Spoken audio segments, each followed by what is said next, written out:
The Fort Wayne VA hospital is changing some of its protocols after a patient was treated with dirty scissors last week. News Channel 15's Alyssa Ivinson talked to the patient and the hospital today and has the story from Studio 15.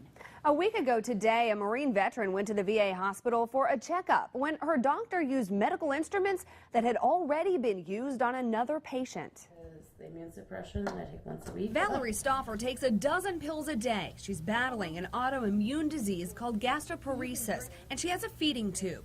Last Thursday, the Marine veteran had a post-op appointment at the VA hospital to check on it. Those were just in the plastic tray when I walked in on the table. Stauffer says the scissors, forceps, and gauze package was still sitting out in the room, and she snapped a picture.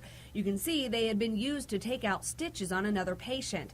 Her surgeon checked her wound, and when he was going to bandage it back up, Stauffer says he took the gauze out of the used package and used the dirty scissors to cut it. You're not really going to use that on me, are you? Because that's somebody else's. He's like, oh, no, it's clean. Because I didn't want to challenge his authority, but at the same time, I wanted to kind of give him an opportunity to be like, oh, my bad, no. Stauffer says it happened so fast she didn't stop the surgeon from putting the gauze on her wound. Underneath this dam, as soon as I left, I ripped it off and I started looking for somebody to talk to and tell. The hospital immediately went into action, too. Another general surgeon met with the patient the same afternoon of that Thursday, April 2nd, to ensure there was no negative impact to care. Hospital administrators say several providers will use the same rooms in the outpatient surgical clinic, and they often have different instrument setups, which could have contributed to this human error. This has been working perfectly for a long time, but we had this episode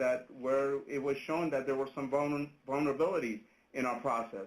So we quickly changed that. We addressed it, we acknowledged it, and now our protocol and policy have changed. A third person will now make sure all rooms are set for the next patient and provider. There will also be more infection control training for all the staff and more environmental scans throughout the hospital. We want really to ensure every veteran that we are committed to their care in a very safe environment.